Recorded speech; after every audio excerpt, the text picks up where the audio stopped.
Welcome to Lesson 2 of our YouTube channel creation series. Today, we're diving into how to select a niche audience using chatgpt 4. Let's get started. First things first, let's talk about accessing chatgpt 4. Open your web browser and go to the chat.openai.com website. If you don't already have an account, sign up for one. Once you have created your account, you will have access to the free 3.5 ChatGPT version. For this course, you will need to have a ChatGPT 4 Plus account. However, you could just follow along the course with the free version for now and decide if you want to take full advantage of the paid account later. Once you've set up your account, let's tweak a few settings for optimal use. First, select the theme you want to use. Second, enable the beta plugins and advanced data analysis features. Third, make sure you have enabled chat history and training and data controls. Lastly, if you ever want to export your data, you can do so in the settings panels using the button Export Data. Now that we have covered the basics, let's start with the lesson. So, what is ChatGPT 4? Let's ask our first question.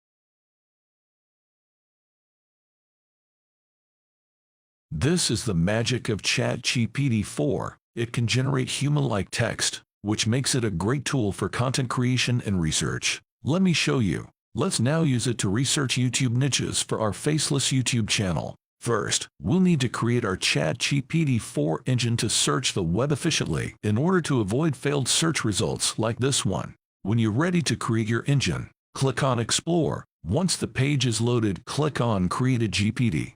This will allow us to create a bot powered by ChatGPT 4 and configure it with files, instructions, and chat fine-tuning. I have called my engine Whitey Web Scraper Engine. This engine will help me search the web for YouTube information on YouTube niches, YouTube views, and other publicly available data. We will also be able to use this tool to select a niche and create a content of body with a theme that we'll use to create our own audience. We will first add this set of instruction curated by me using natural language processing techniques to break down your question in a way that can better be analyzed by the engine. In the notes, these rules are explained more clearly. This instructions can be found in this lesson's notes called Web Scraper Engine Instructions. We will making additions to these instructions as we go. For now, just paste the notes for this lesson in the instructions section. We can also upload files for more refined engines, but we will leave that for the last section. Let's start talking to the GPT Builder to fine-tune the engine to our specific purpose of assisting us running a YouTube channel.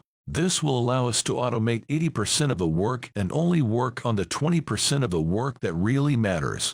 First, we'll clearly state our intentions for the engine, always trying to think carefully how you write it in order to make clear to the engine the task at hand. The engine will then use your instructions to create something similar to a human mental model that will allow the engine to tune itself to be better at assisting you at the task you are training the engine on. When the update finishes, then you can test how good the engine is at completing the task requested by the user. Our first task for the engine is to gather data about YouTube's different niches to select the most attractive niche in our eyes. You should always select a niche that you like and want to learn about.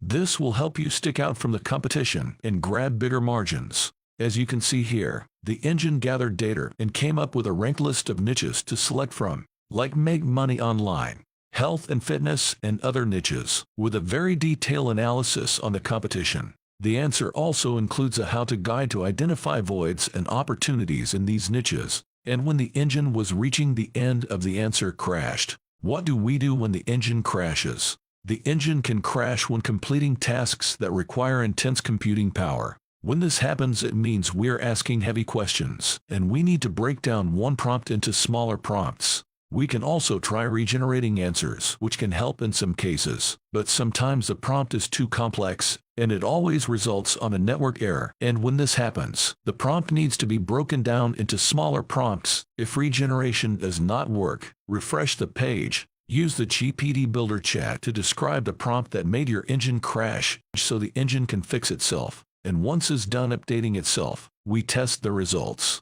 This is how we fine-tune the engine to our needs, and we do this as many times as we need until the engine performs up to the standards we set. Following my personal interest, I'm going to tell the GPT Builder I'm working on a faceless history YouTube channel. So I prompt the engine to gather data on the internet about the YouTube history niche, analyze it, and to generate a roadmap for the channel with this data. You can go ahead and create a history channel like me or choose your own niche. This course applies to any niche you want to pursue. Once I tell the GPT Builder what I want, it will update itself again to further improve the mental model it has on how to assist you. So next time it's completing a task for you, it uses the new mental model to perform better than before. When the engine finishes updating, use the preview window to use your new assistant. Be clear when prompting your needs and break tasks into smaller tasks that the engine can work on for you. Use the same prompt you used in the engine to fine-tune it, and ask it to search the web for data on the niche of your choice and analyze the data to create a vision for the channel and a body of content that your channel will focus on.